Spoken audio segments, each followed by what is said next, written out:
Welcome to the launch of the 2023 Fastest Growing Companies in Eastern Ontario. I'm Michael Curran. This is a special event by the Eastern Ontario Business Journal and our sponsor, MNP. In the next 30 minutes, we'll unveil the fastest growing companies in Eastern Ontario. We will hear their stories, we'll talk about their growth, and learn about some of the business barriers they're overcoming. Before I go any further, let me introduce my colleague in this project and event. Please welcome the Editor-in-Chief of Eastern Ontario Business Journal. Here is Anne Howland. Welcome, Anne. Hi, Mike. Good to be here. It is, yeah. I'm excited to have you with us and talk about this this project, Anne. So tell us about fastest growing companies and kind of how we run this project. For sure. So it's an exciting program. It's the second year we've run it in Eastern Ontario Business Journal. And as you know, it's a program that we run very successfully for many years in the Ottawa Business Journal. So basically, we ask companies from all around Eastern Ontario to apply and tell us their revenue figures over the most recent 3-year period. And then we do a calculation and basically we see who comes out on top. It's as simple as that, really. There are a few criteria, but not many. And this year we have a great crop of these top nine. Okay. And we're going to profile them here in this virtual launch, but they're also, I should point out, profiled in the newest fall issue of Eastern Ontario Business Journal, which is being distributed via Canada Post to businesses across Eastern Ontario. We profiled, or your team profiled, all of the recipients. What are some of the things you heard in terms of the barriers that companies are hitting and how they're kind of overcoming those barriers? Yeah, for sure. So it was, first of all, it was great to see some companies back from last year and some new companies as well. I think what I heard, again, was a lot about people. Any company needs good people. They need a great cultural fit. But I think when you're growing extremely quickly, obviously you need the people to help you. So that was a consistent theme I found in some of the responses from the top nine. Equally process. So that was kind of interesting. Obviously, if you're struggling to find people, your processes, whether they're streamlined, whether they're efficient, whether they're productive, becomes even more important. So I found that was an interesting observation too. And just quickly, I did something a little different this year. I tried to highlight not only the top nine by their revenue growth, but I also tried to look at by sector and by size of companies. So, for example, our number one company is a startup. So it's one thing, I think, to grow your revenues super fast out of the gate. It's another to be a 50-plus-year company with hundreds of employees and still see double-digit revenue growth over a 3-year period. So I really wanted to highlight some of those differences. Yeah, it's a great point. Revenue growth always has to be put into that context. For a startup, they're literally starting at zero, right, Anne? So their growth percentage terms looks fantastic. And then by sector too, it's true as well that we see different rates of growth in sectors. It's a little bit of a stereotype, but the technology sector, for example, would be one that you can see, in real estate too, I guess, apropos of this year's list. Yes, for sure. So we saw the tech company in there with a good, strong revenue growth, but equally we saw a manufacturer back for the second year. So that's kind of exciting, I think. Yeah. Well, listen, Anne, we're eager to show all of these profiles. Thank you very much for joining us today and teeing this up for us. Okay. Thanks, Mike. All right. That was Anne Howland, the Editor-in-Chief of Eastern Ontario Business Journal. This project couldn't be possible without the support of our partner, MNP.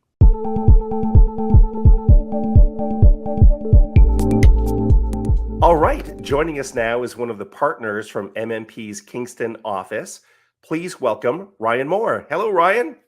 Hi, how are you doing? Good. I hope things are going well in Kingston today. And, while we're talking about Kingston, why don't you tell me a little bit about MNP's Kingston office and how the office helps fast-growing companies? Yeah, absolutely. So our office here in Kingston has about 70 to 80 staff, and we specialize in serving sort of small to medium-sized corporations. MNP across the country is the fifth largest firm.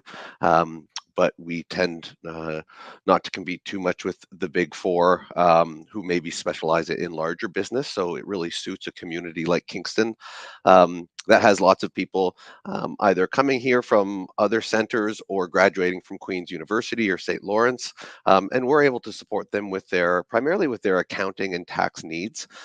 Obviously, it's a little bit more complicated than that. At a firm like MNP, it's nice to have a lot of service lines such as consulting, insolvency, bookkeeping, valuation support. It's nice to have access to a lot of service lines that can help service our clients, not necessarily in their infancy, but as they evolve into larger companies. Yeah, great points. Then when I think, Ryan, of MNP, I always think of based in Canada, and specialists in that SME market. As you would know, Ryan, fast growing companies. This is something that's very difficult to obtain, right? You just don't launch a business and achieve rapid growth. There's all sorts of challenges and barriers that entrepreneurs, business owners, managers need to overcome. Tell me what some of those barriers and challenges are. Some of the issues that you see with your clients. I mean, I think where we see people struggle is investing in capacity for growth. So whether that means investing in the human resources before your sales necessarily take off, making sure that you have the procedures and the infrastructure in place. So if you're going to run a food distribution company, do you have the warehousing and the logistics in place to facilitate fast growth? Obviously, in a community like Kingston, we have small business that are real estate agents. We have manufacturing. We even have some not-for-profits that we help out. It really depends on the industry, but I would definitely say that, especially in recent years where the labor market's been tight, having that human resource infrastructure in place, I would say, is certainly vital. And we see people struggle on the other side of that. Very interesting point, Ryan. In fact, when we profile the recipients coming up here in just a minute, you're going to hear them talk about processes and investment and really HR. And as you noted there's a degree of risk, of course, in business, but there's certainly a heightened degree of risk when you're thinking of making investments that allow for growth. But tell me about how MMP can help some of these companies. So if they are hitting those barriers, what sort of solutions would you propose, Ryan? Well, I mean, first off, especially because our local office here in Kingston is primarily focused on accounting and tax, making sure that assuming that they incorporate, that all of the corporation is set up in a tax optimal manner, and certainly that they have the accounting practices in place. As their business evolves, we can offer them some more consulting oriented solutions or some indirect tax solutions that are very important. I say indirect tax, that's kind of like HST. Once you start to operate outside of your province, so say Ontario, let's say a client of mine starts operating in Quebec or Manitoba or the United States, there are very important implications that come from those decisions. And it's very important to stay on top of those so that you don't get in trouble and sort of have to take any steps back for non-compliance. So really, like I said, we just help people stay ahead of things from an accounting and tax perspective first and foremost, and then we can begin to introduce other service lines that we think will benefit to a company, but it really varies on the client. Those are wise words for sure, Ryan. As an entrepreneur for a few years myself, I always tell people that are getting into this: make sure your financial systems are set and get some proper professional advice, definitely on the financial matters. Ryan, thank you for joining us today. We really appreciate your time. It was my pleasure. Thanks, All Michael. right. All right. So listen, it's time to finally take a look at these great companies that have made this year's list. Here they are. Kicking things off is PICOM. Established in 2007, this is a managed mobility services provider to companies all across Canada. Customers choose PICOM to simplify the managing, scaling, and protecting of mobile devices. This Plantagenet company is growing at about 2%. Its biggest challenge? Scheduling and complexity. For instance, deploying devices to new clients can mean managing thousands of devices to stage, kit, and securely ship. To address the challenge, PyCom made the strategic decision to acquire additional warehouse space. It also emphasized cross-training each team member. PyCom says taking care of your people is taking care of business. At number 8, SnapCab Canada. SnapCab is an office pod and elevator interior manufacturer. It provides clients with custom telephone booths, meeting and workspaces for employees. The Kingston company has grown revenues by 20% over 3 years. Its biggest challenge? Process improvement in manufacturing while the company is experiencing fast growth. To address this, SnapCab partly overhired to ensure the company could dedicate resources for training and process improvement. SnapCab says it's important to focus on business processes to ensure it can scale with increased sales. Coming up at number 7, Wills Transfer Limited. Wills Transfer provides innovative logistics solutions that contribute to their customer success.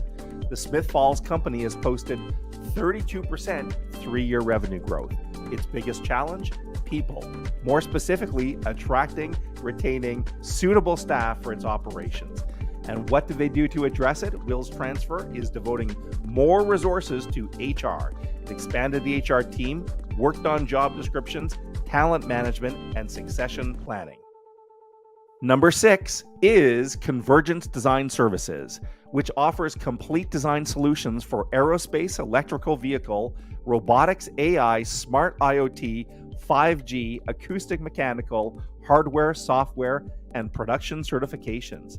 This Arn Prior company's revenue has grown by 108% in 3 years. Its biggest challenge? Hiring the best technical engineers to fit its culture while managing complex electrical mechanical projects. To address this, Convergence is creating a culture of collaboration, consistency, and creativity. The best engineers always want to work with other strong teams to further their learning and grow on challenging projects. Congratulations to those first group of recipients. Well, we thought we'd take a deep dive this year with the top ranked company on the fastest growing companies 2023 for Eastern Ontario. This is a Kingston-based boutique equity real estate development firm. Let's learn more about this top ranked company now.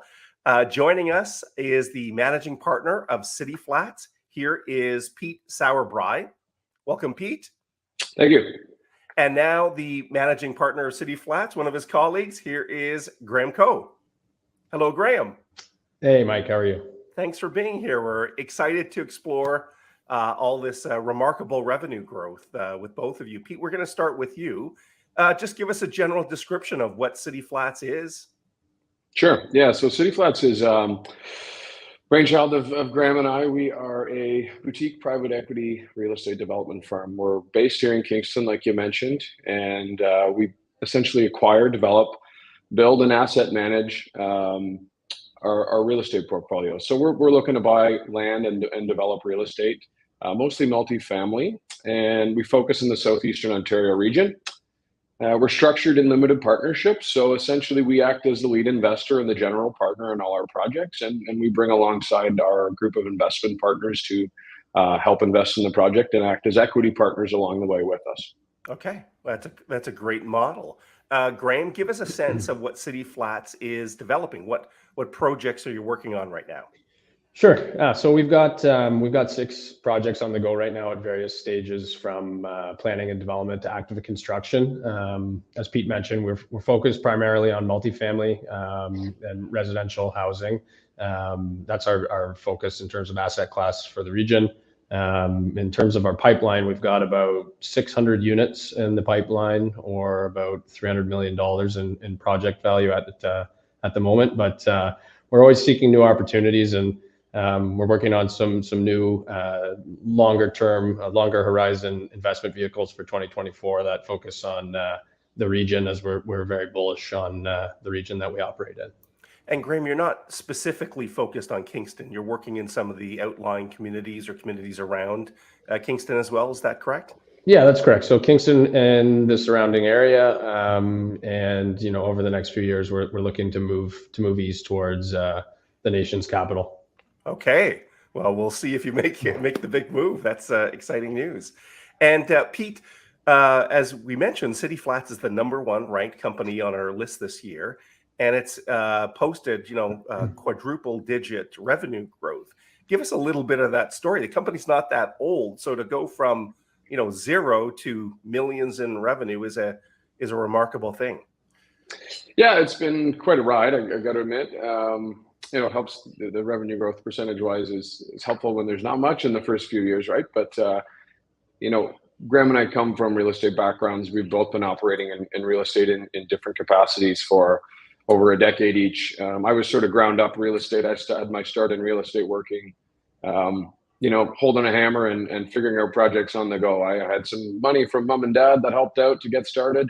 And it sort of grew from there. I was into real estate when I was still at school, and Graham worked on the opposite side of the business. Graham has been working in commercial or institutional real estate for a long time, Toronto, Calgary, Vancouver.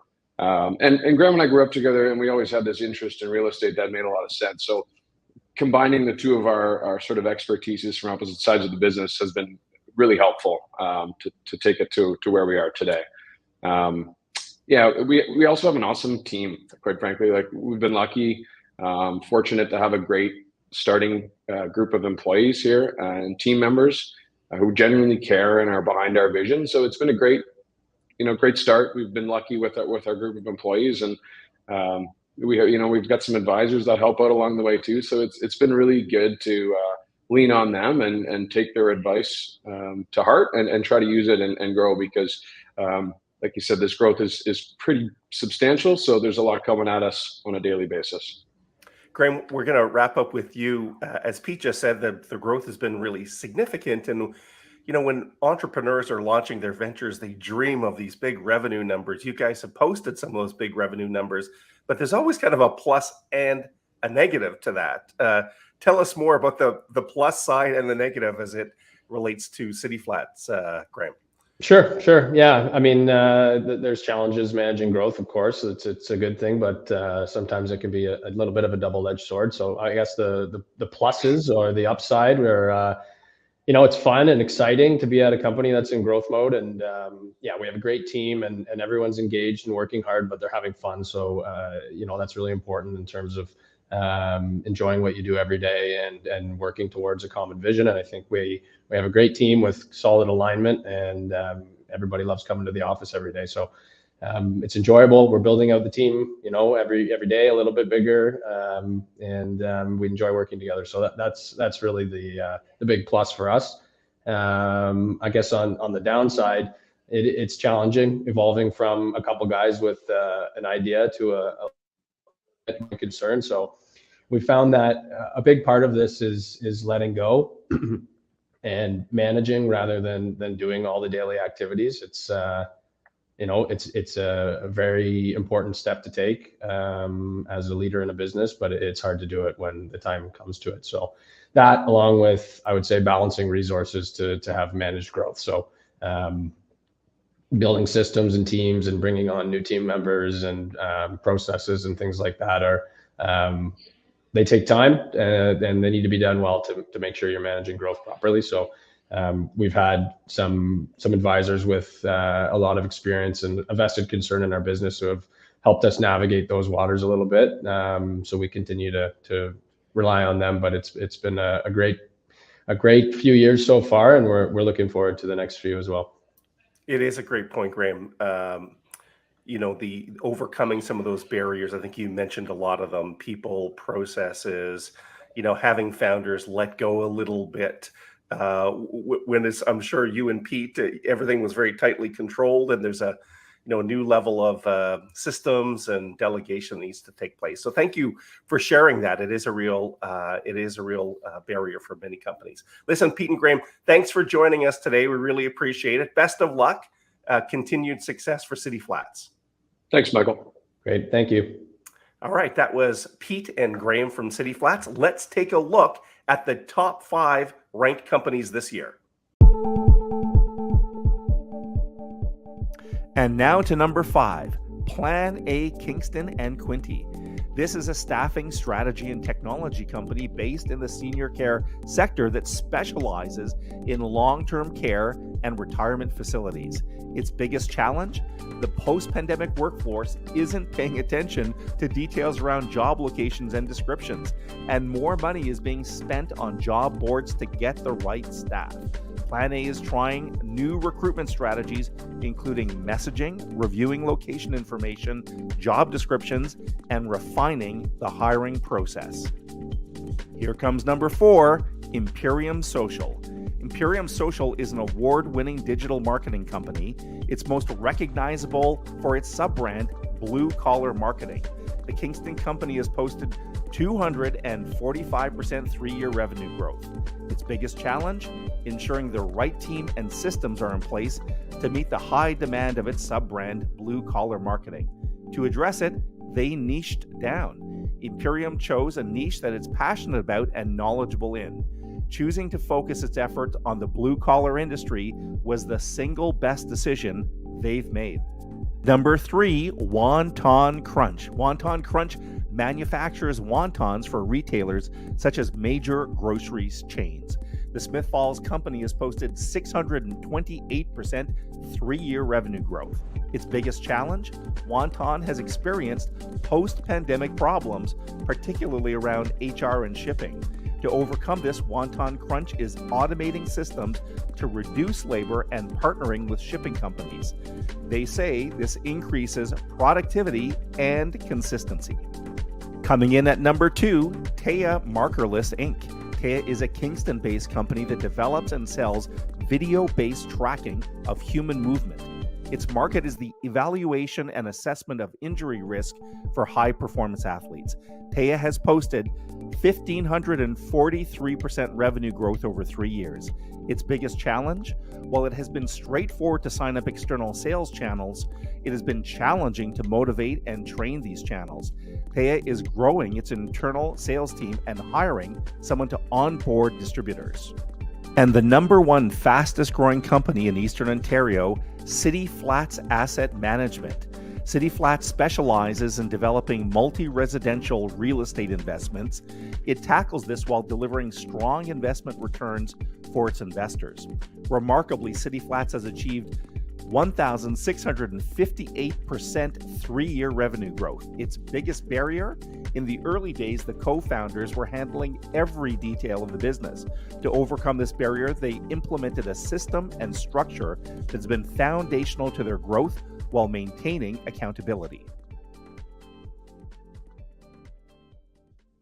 Ladies and gentlemen, there you have it. The 2023 fastest growing companies in Eastern Ontario. We promised you stories of outstanding growth.